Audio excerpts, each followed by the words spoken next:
Nasib apes menimpa seorang pria bernama Budi Setiadi, 45 tahun. Ia jatuh dari sepeda motornya saat hendak memasuki kosnya di Jalan Gunung Salak nomor 215, Padang Sambian Klaten, Pasar Barat pada Rabu 28 Juni. Bahkan insiden tersebut seketika menewaskannya.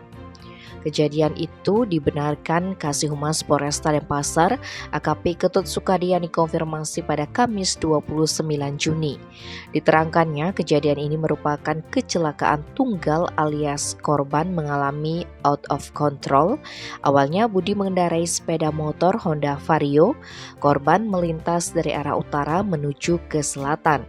Sesampainya di tempat kejadian perkara, pria asal Bandung, Jawa Barat ini hendak berbelok ke kiri untuk masuk ke kosnya. Tak disangka ia malah terjatuh tepat di depan pelinggih. Diduga pria yang bekerja sebagai buruh harian lepas tersebut terpelanting dalam posisi tertelungkup dan mengalami benturan keras.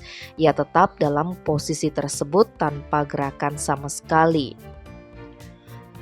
Tetangga kos dan warga sekitar langsung memanggilkan petugas medis dan ambulan untuk memeriksanya. Menurut keterangan tuan rumah kos kepada petugas BPBD, disebutkan juga kalau korban memang sedang dalam keadaan sakit.